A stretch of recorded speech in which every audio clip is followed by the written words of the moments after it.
안녕하세요. 당신에게 추천하는 글쓰기, 인터뷰 사람에 대한 글쓰기라는 제목의 영상을 준비했습니다. 사람들의 삶에서 가장 흥미롭고 생생한 이야기를 끌어내는 방법은 바로 인터뷰입니다. 여러분은 누군가를 인터뷰해 보신 적이 있으신가요? 인터뷰를 해보셨다면 인터뷰가 끝나고 어떤 기분이 들었는지 궁금합니다. 댓글을 달아주시면 감사하겠습니다. 인터뷰는 당사자의 생각과 경험을 자신의 말로 직접 들려주는 특징이 있습니다. 인터뷰 글이 논픽션 중에서도 생동감이 있는 이유는 인터뷰 대상자의 고유한 말투와 억양이 묻어 있고 인터뷰에 대한 열정이 그 안에 담기기 때문입니다. 사람을 인터뷰하고 그걸 글로 써보는 작업은 매우 소중한 경험이라고 저는 생각합니다. 마치 한 편의 감동적인 소설을 읽거나 인생 다큐를 돌아본 느낌이 드실 겁니다. 그리고 타인을 바라보는 당신의 생각이 달라질 수도 있습니다. 인터뷰 실력은 할수록 늘게 마련이지만 만약에 여러분들이 처음이시라면 인터뷰하는 방법에 대해서 배워보고 도전해 보시길 추천드립니다. 가장 먼저 준비해야 될 일은 대상자를 고르는 일입니다. 자신의 글이 실제로 대중적인 잡지에 실린다고 가정하시고 인터뷰에 임해야 좋은 글이 됩니다. 독자들의 흥미와 관심을 끌 수 있는 취미나 독특한 일을 하는 사람, 직업에 대한 소신이 있는 사람을 주인공으로 고르면 좋지만 평범한 사람도 문제 없습니다. 독자에게 삶에서 놓치고 있었던 뭔가를 환기시켜주는 사람이라면 바로 그것이 정답일 확률이 높습니다. 두 번째는 사전조사인데요. 인터뷰할 사람을 사전조사해서 여러분들이 인터뷰를 하러 가기 전에 질문할 목록을 미리 만들어 두시면 좋습니다. 주제에서 벗어나지 않도록 질문하시되 질문지보다 만약에 인터뷰 대상자에게 좋은 얘기가 흘러나온다면 그 이야기를 따라서 인터뷰에 포함시켜도 좋습니다. 세 번째는 인터뷰하시는데 필요한 도구인데요. 사람마다 다 개성이 다른 것처럼 인터뷰에 필요한 도구도 다 본인이 편한 도구를 골라서 하실 수도 있습니다. 어떤 분들은 종이와 연필을 가지고 하실 수도 있고 어떤 분들은 태블릿이나 아니면 노트북을 하실 수도 있고 어떤 분들은 스마트폰 녹음기 앱을 켜서 하거나 휴대용 녹음기 아이리버 같은 거를 켜놓고 하실 수도 있습니다. 각각에 대해서 얘기를 해보면 종이와 연필은 여러분들이 글을 쓰시는 분들이기 때문에 자기가 직접 종이와 연필을 들고 인터뷰 대상자와 인터뷰를 하면서 글을 써나갈 수도 있습니다. 녹음기를 붙들고 많은 시간을 보내는 것보다는 나을 수 있습니다. 그렇다고 여러분들이 노트에 적은 모든 말을 그대로 옮기시라는 얘기는 아닙니다. 받아적기의 문제는 인터뷰 대상자가 말하는 속도를 여러분들이 적는 속도가 따라가지 못한다는 겁니다. 이럴 때는 대상자에게 잠깐만 기다려달라고 양해를 구하고 속도의 완급을 조절할 필요가 있습니다. 여러분들이 인터뷰에 익숙해지신다면 인터뷰 대상자가 하는 말을 짧게 줄여 쓰거나 단어를 축약하거나 짧은 연결 어구는 생략하실 수도 있습니다. 인터뷰가 끝나고 나서 놓친 단어들을 비어있는 공간에 채우고 끝맺지 못한 문장은 자연스럽게 완성하면 되기 때문입니다. 두 번째, 태블릿이나 노트북으로 인터뷰를 하실 수도 있는데 인터뷰 대상자가 인터뷰를 처음 하시는 분이라면 좀 긴장하실 수도 있기 때문에 긴장을 풀 수 있도록 인터뷰 대상자와 먼저 얘기를 나누시고 신뢰관계가 조금 쌓인 다음에 인터뷰를 진행하시는 게 좋습니다.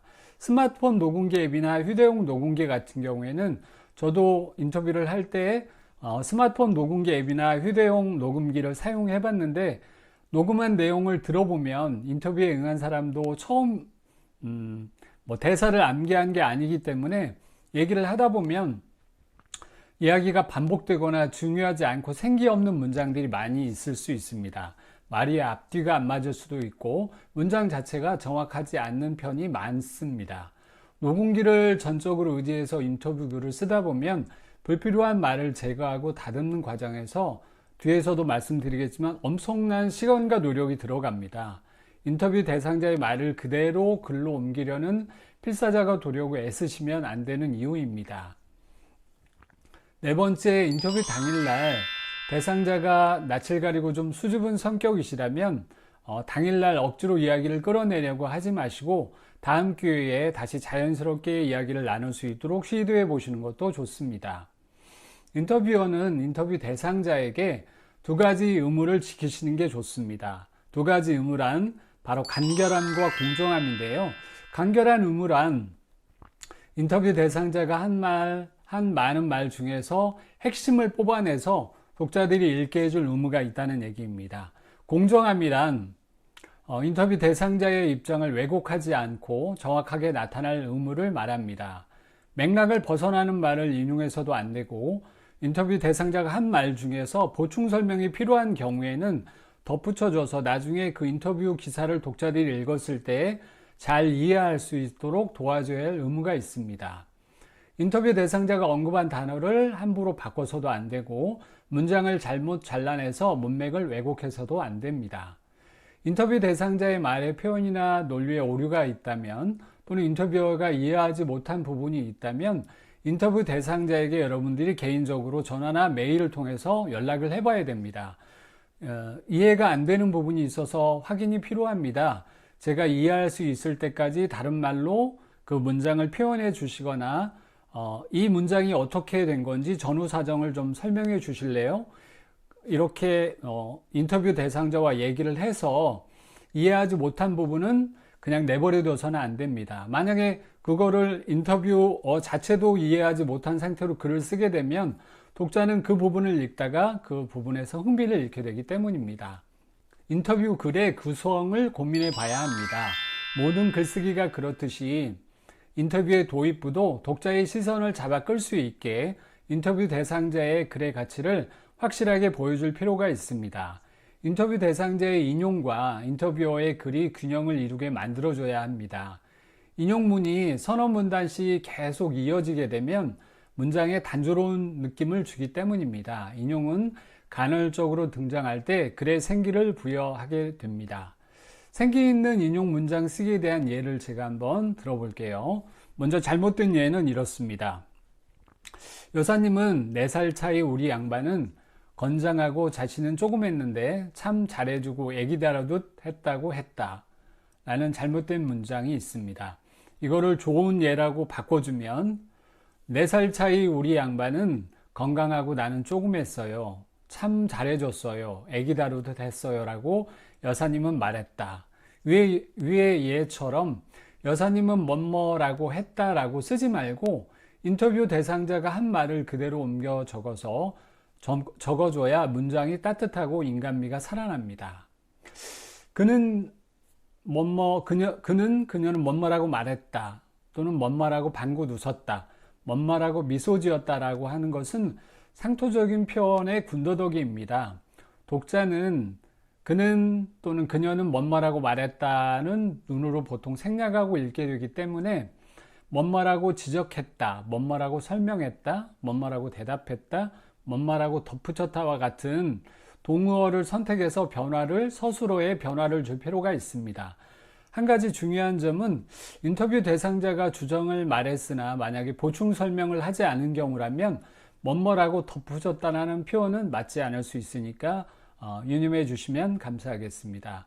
인터뷰어의 인터뷰 태도와 글을 다루는 태도에 대해서 마지막으로 얘기를 하자면 끈기와 정중한 태도와 섬세한 글의 연마가 필요하다입니다. 2시간 동안 여러분이 인터뷰를 했다면 인터뷰 대상자가 2시간 동안 한 모든 말을 그대로 글로 옮겨서 필사하는 게 아니라 인터뷰 대상자가 한 이야기를 압축하고 초점에 맞춰서 독자가 이해하기 쉽게 글을 써야 합니다. 괜찮은 인터뷰 글을 쓰려면 인용 문장에 대해서 허용하는 범위 내에서는 어느 정도 고쳐주고 생략할 필요가 있습니다. 단 인용을 날조하거나 아니면 누가 어떻게 말했을 것이다 라고 짐작으로 써서는 안 됩니다. 반드시 그 글에 대한 인용문에 대한 확인 과정이 필요합니다. 인터뷰 글쓰기는 진짜 사람들이 사는 세계를 다룬 그림으로 공적인 신뢰를 바탕으로 한 글쓰기가 생명이기 때문입니다. 제 인터뷰 경험을 잠깐 들려드려 볼게요. 제가 한 첫 번째 인터뷰는 글쓰기 강연에서 인터뷰 과제를 받고 제가 근무하고 있는 치과가 있는 건물에 청소를 해주시는 여사님을 인터뷰해야겠다고 생각을 했습니다. 그 분을 인터뷰 대상자로 선정한 이유는 늘 웃는 얼굴에 표정도 밝으시고 저희 치과에 치료받으러 오시기도 하셨는데 그분을 볼 때마다 항상 이런 생각이 들었어요. 저분은 왜 매일 행복한 얼굴을 하고 계실까? 한 번도 찡그리거나 근심이 어려있는 얼굴을 본 적이 없었거든요. 궁금했어요, 그분의 삶이. 그래서 글쓰기 과제로 인터뷰를 하고 싶다고 말씀을 드렸고, 토요일 날 진료를 마치고 건물 1층에 있는 사무실에서 인터뷰를 시작했습니다. 저도 처음 하는 인터뷰라 긴장이 됐는데요. 휴대폰 녹음기를 켜놓고 인터뷰를 했습니다. 인터뷰가 어땠냐고요? 정말 좋았습니다. 여사님이 태어나서 자라고 남편을 만나 결혼 생활 얘기며 성당을 다니시게 된 얘기, 봉사가 좋으시다고 했죠. 남편과 춤을 추었던 그 인터뷰의 마지막 장면은 영화의 엔딩 장면처럼 감동으로 다가왔습니다. 마치 한 편의 감동적인 영화를 본 느낌, 인생 다큐를 다 보고 나서 어떤 감동과 후련함, 그리고 제 마음이 단단해진 느낌, 그리고 제 삶에 대한 애착 같은 게 생기더군요. 그리고 그분의 삶에 대해서 듣고 나니까 마치 한 사람의 인생을 파노라마처럼 다 둘러본 느낌이 들었습니다. 저희 치과의사 문인회에서 발행하는 치인문학 치료에 실렸는데 책이 출판되고 나서 여사님께 필요한 부수만큼 제가 챙겨드렸습니다. 두 번째 인터뷰는 제가 직접 인터뷰하지는 않았고요. 저희가 2020년도 치문학 8호를 준비하면서 대담 코너의 시를 수필가 변영남 선생님의 삶의 흔적을 찾아서라는 제목의 기사를 작성하기 위해서 인터뷰를 맡은 재무이사님과 함께 제가 문인의 선배님 치과를 방문했습니다. 인터뷰가 진행되는 동안 저는 그 소형 녹음기로 옆에서 녹음을 했는데요.